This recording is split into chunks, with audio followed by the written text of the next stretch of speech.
Estamos de vuelta en CNC Noticias, gracias por continuar con nosotros y como lo hemos anunciado en nuestro primer bloque de noticias, vamos a tener acá al concejal Aldemar Gómez, concejal del municipio de Cartago, que nos viene a contar muchos temas, entre ellos un nuevo año más de aniversario del partido del concejal, el Partido Conservador y temas de ciudad. Concejal, bienvenido a CNC Noticias, ¿cómo está? Gracias Andrés, bien, gracias por la invitación. Muy bien, concejal. Estaban de aniversario en el Partido Conservador, lo vimos en las redes sociales que andaba muy inquieto. ¿Cuántos años ya? 172 años de fundación del Partido Conservador Colombiano. Fue fundado el 4 de octubre de 1849. Sale precisamente con el manifiesto de Caro y Ospina, que son los principios de legalidad, de defensa de la familia, todo esto que sigue vigente 172 años después. Usted que sabe más de política que yo, ¿cuál es el partido más antiguo? ¿Conservador y liberal o qué partido? No, el Partido Conservador. Que todavía está vigente. Los partidos nacen en la misma época, sí. Después de la independencia. Los conservadores nos empezamos a llamar en esa época liberales moderados y los liberales radicales. Sí. Hubo una época en que hubo que hacer una distinción más en el nombre para que no se confundieran, pero los orígenes son más o menos en la misma época, fue después de la independencia de la corona española e inspirados por la Revolución Francesa. Por eso somos partidos liberales. Concejal, ¿cuál era el año en que era la pelea de rojos versus azules, conservadores versus liberales? ¿En qué año fue eso? Nos hemos gastado todos estos años en eso, 200 años. Sí, claro, porque recuerde que primero viene la patria boba y era precisamente matándonos entre unos y otros que pensaban diferente de cómo se debía constituir la nueva república. Luego entramos al siglo pasado con la guerra de los 1000 días, que también fue de violencia entre los dos partidos políticos, y luego se recrudece nuevamente hacia mediados del siglo pasado, después del 9 de abril con la muerte de Gaitán, se recrudece nuevamente esta violencia que después de la independencia, Andrés, sinceramente no había parado. Sí. Eso fue más o menos continuo en el tiempo. Bueno, concejal, ahora vemos que hay tantos partidos en nuestro país y movimientos. ¿Cuál es la actualidad del Partido Conservador? ¿Sigue bien estructurado? ¿Se han perdido muchas personalidades? ¿Cómo está en el municipio de Cartago? Bueno, el Partido Conservador a nivel nacional es un partido más o menos estable en los últimos 20 años, un partido de 2 millones de votos, es decir, es un partido muy importante. Hemos perdido mucho en el Valle del Cauca, mucho liderazgo en el Valle del Cauca y por supuesto en Cartago ha tenido sus efectos. Es un partido que, como todos los partidos, no solo de Colombia, sino del mundo, están pasando por una falta de credibilidad, porque la gente, si usted se va para Europa o en cualquier país de América, va a ver que la gente no cree en los partidos, no cree en esas instituciones, porque piensan que sus dirigentes están allí es por cuestiones personales o defendiendo unos intereses particulares y no intereses colectivos.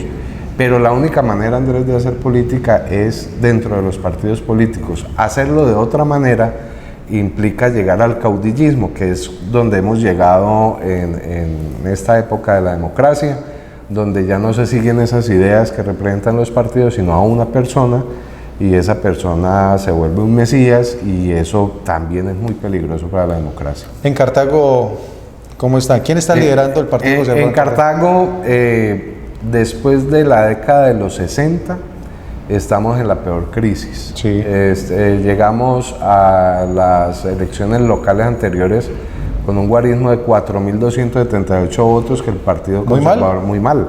Es la peor votación en muchos años. En la década de los 60 solo había un concejal conservador y era don Luis Alfonso Delgado, y me correspondió a mí, 60 años después, ser otra vez el único concejal conservador en la ciudad.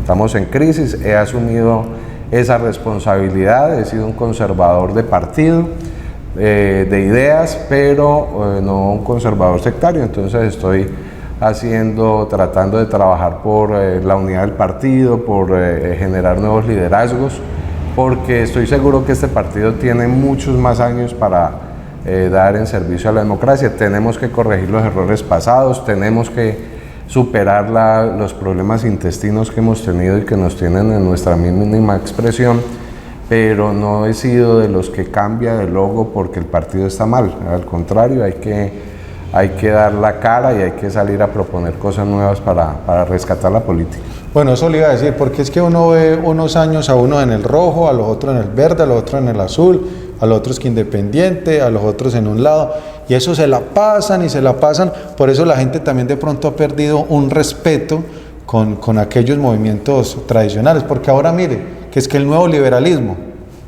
y entonces ¿qué pasó con el viejo, por ejemplo? El nuevo liberalismo pues es un caso sui generis. Cuando la campaña de Luis Carlos Galán, cuando lo matan, él había hecho una disidencia del liberalismo oficial, estaba peleando con López, con Turbay, con los jefes liberales. Él arma tolda aparte, pero se llama nuevo liberalismo, le saca personería jurídica. De hecho, tuvo unos años muy exitosos, tuvieron muchos congresistas, diputados, concejales. Cuando Luis Carlos Galán vuelve a aspirar a la presidencia de la República, llega a un acuerdo con el Partido Liberal, y dentro del acuerdo era que el Partido Liberal oficial lo iba a respaldar a él, pero con la condición de que él regresara al seno del partido. Y dentro de ese regreso tenía que cancelar la personería jurídica del nuevo liberalismo. Hubo unidad liberal en esa época, pero matan a Luis Carlos Galán y ya él había cancelado su personería jurídica. Muchos años después vienen sus hijos y dicen: no, a mi papá lo mataron, desaparecieron al nuevo liberalismo como desaparecieron a la UP, entonces necesitamos que nos revivan la personería jurídica. Constitucionalmente no había por qué revivirla. De hecho, el Consejo Nacional Electoral dijo que no era lo mismo que la UP, que a la UP sí la desaparecieron a punta de bala. De hecho, los fundadores del nuevo liberalismo fueron muchos ministros, congresistas a nombre del Partido Liberal. O sea, no los desaparecieron. Y ahora, por una tutela, la Corte Constitucional le devuelve la personería jurídica. Ay, Colombia, esos enredos. Bueno, concejal, cambiando ya un tema, ya hablamos del aniversario que tiene el Partido Conservador. A hoy, Aldemar Gómez, como concejal del Partido Conservador, ¿cómo ve a Cartago? Cartago lo veo con mucho optimismo. Entramos en un ritmo diferente de ciudad. Hasta hace unos pocos años, Andrés, Cartago estaba anquilosada, unas fuerzas oscuras estaban interviniendo de manera muy directa en la vida ciudadana, en el desarrollo de la ciudad, pero yo pienso que esta administración de Víctor Álvarez ha dado un vuelco, yo veo optimismo, veo muchos proyectos a futuro. Seguramente no le alcanzará el tiempo a Víctor Álvarez para desarrollarlos, pero sí estamos casi seguros que va a lograr empujar su despegue, colocar la primera piedra en muchos de esos proyectos. Yo veo el futuro de Cartago con mucho optimismo a partir de lo que ha estado pasando en estos últimos años. ¿El Consejo cómo lo ve? El Consejo, siempre lo he dicho, muy orgulloso de estar en este Consejo Municipal. Yo fui concejal en el 92, era el niño del Consejo Municipal, ahora soy de los más veteranos, tanto en edad como en recorrido público, y me llama mucho la atención que es un consejo muy joven. El promedio de edad está por debajo de los 38 años más o menos, el promedio, con 5 mujeres, es decir, es un consejo que está representando, con todas las fallas que podamos tener cada uno de los 17 concejales, pero un consejo que representa de verdad la sociedad cartagüeña. Tenemos muchos jóvenes, tenemos personas muy interesantes, hay unos concejales que apenas están incursionando en la vida pública, que seguramente se están nutriendo, como yo me nutrí en el 92 de Álvaro de J. Gómez Trujillo, del doctor Agrado, el exalcalde, de tantos de ellos, del mismo Juan Carlos Pérez Buitrago. así como uno se nutrió en esa época, yo veo que hay unos concejales que se están nutriendo de la experiencia que podemos tener Quique Naranjo, Benjamín Agrado, Aldemar Gómez. Me parece que hay una buena cantera para el futuro de la dirigencia en Cartago. Muy bien, concejal, a propósito del alcalde y de lo que se viene en el municipio de Cartago, sabemos que quedan 2 años. Hay varios prospectos de candidato a la alcaldía, Aldemar. Hay muchos candidatos. ¿Cuál sería la visión del nuevo mandatario de Cartago? ¿Seguir con lo que hizo Carlos Andrés, Víctor, o transformar y cambiar muchas cosas? Como limpiar algo de lo que no ha funcionado y se ha visto. Hay muchos prospectos, ¿no? ¿Qué le serviría a Cartago? ¿La misma continuidad o un cambio severo? No, a mí me parece que la ruta que ha fijado, en parte fijó Carlos Andrés, que mejoró Víctor, en mi criterio, es la ruta que hay que seguir. Ya. Por supuesto, cada mandatario llegará con su impronta personal, pero yo pienso que la ruta está trazada ya. Es pensar en un Cartago, Andrés Londoño habló de Cartago como ciudad-región, dio una dinámica diferente a la ciudad con el tema de los parques, el tema del turismo. Víctor Álvarez siguió esa línea, pero ya con una mayor proyección, ya Víctor Álvarez pensando en las grandes avenidas que necesita la ciudad, pensando en el tema del terminal, que no lo habló en campaña, pero que lo está trabajando, pensando en tema de aeropuerto, pensando en una integración más real con Pereira, es decir, ya más temas macro, y me parece que esa es la ruta que debemos seguir. Ese plan de desarrollo que está ejecutando es un plan de desarrollo que está al servicio del futuro de la ciudad, está abriendo esas puertas del futuro. Se viene el plan de ordenamiento territorial, que es la hoja de ruta que va a tener la ciudad para su desarrollo en los próximos 20 años. Es decir, y la región está cambiando, Andrés. Lo he dicho en el Consejo Municipal, pareciera que Dios estuviera dibujando a Cartago desde arriba y que nosotros los cartagüeños no nos estuviéramos dando cuenta. ¿Qué pasa? Ustedes saben que ya está aprobada la doble calzada Armenia-Cartago. Ya está Armenia-Quimbaya, ya viene Quimbaya. ¿Por dónde? Cartago. Por la vía a Alcalá. Ya. Doble calzada. Doble calzada. O sea, quedaría subiendo y vaya. Sí, doble calzada. Eso nos va a dejar. Amigo Franco, que viaja mucho por allá para Armenia, ¿no? Va a dejar a Cartago a 40 minutos del túnel de la línea. Ah, bueno. Es decir, nos va a dejar casi en el centro del país. Viene por la vía que conocemos como Panorama, por el Rompoint con Anserma Nuevo, viene Pacífico 3, que es lo que está uniendo el norte del país con Buenaventura y nos va a pasar a unos 5 minutos de la ciudad. Esos dos aspectos, y si le sumamos que la energía que va a producir Hidroituango para el sur del continente va a pasar por nuestra cordillera, y si vemos que hay empresarios de la energía que ya están comprando tierras por los sectores de Obando para vender energía hacia el norte y que esa energía va a pasar por el lado del aeropuerto. Si caemos en cuenta que ya las traviesas del nuevo tren ya están en la ciudad de Cartago y que van a ser paralelas al aeropuerto, estamos viendo que Cartago va a ser un centro logístico del país.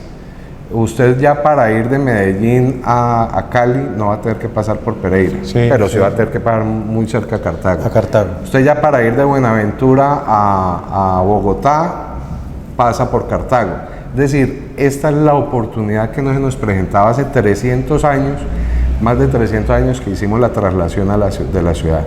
La ciudad la fundó Jorge Robledo, donde hoy es Pereira. En ese momento había que pasar por Cartago para poder ir a Lima, o pasar por Cartago para poder ir a Bogotá o a Cartagena. 300 años después volvemos a quedar en el centro logístico del país. Pereira sale de ese circuito logístico, Pereira le toca lo que está haciendo, aliarse con Cartago para no salir del circuito. El aeropuerto de Cartago queda más cerca de la zona franca de Risaralda de Pereira, que queda en la Virginia, que el mismo aeropuerto de ellos. El SENA está proyectando hacer en la Virginia un gran centro de capacitación de lo que ellos hacen precisamente para atender esa demanda turística. Entonces en Cartago están pasando cosas y los cartagüeños parece que no nos estamos dando cuenta. Eso le iba a decir, mire todo lo que usted nos cuenta y siempre vamos terminando, concejal, y siempre nos quedamos porque es que no sé si le falta a alguien que cuente eso no solo en los medios, sino en muchas partes. Aquí hay grandes obras que supuestamente se socializan, pero no se socializan con la gran cantidad. Cabe señalar que muchas veces falta la publicidad y la convocatoria más amplia, pero que al ciudadano a pie le dice qué pereza ir a escuchar eso. Eso es puras mentiras. Ese dinero se lo van a robar. ¿Cuánto se van a robar de allí? Entonces yo creo que por eso, pero todo lo que usted dice muy importante no lo sabían. Eso nos pasó el sábado anterior en el Colegio Técnico Ciudad de Cartago, que hay un grupo de danzas del SUTED que ha ganado premios internacionales y nacionales y nadie lo sabía. Entonces creo que hay una desconexión entre lo público, lo privado y el ciudadano a pie. Muy bien, concejal, me gusta mucho ese análisis. Y ya para terminar, concejal, también sé que ustedes tienen candidatos al Consejo Municipal Juventudes. ¿Cuántos tienen? ¿Quién lidera la lista? Ya para cerrar. El Partido Conservador presentó una lista de 16 candidatos, sí. 8 jóvenes y 8 niñas. Sí. La encabeza Felipe, es un profesor universitario muy joven, 27 años. Y en los próximos días haremos la presentación en público como tal de la lista. Allí con las estaremos también con ustedes. Que vamos a llevar, y yo veo en esta lista, Andrés, de verdad una muy buena cantera de renovación del liderazgo conservador en la ciudad de Cartago.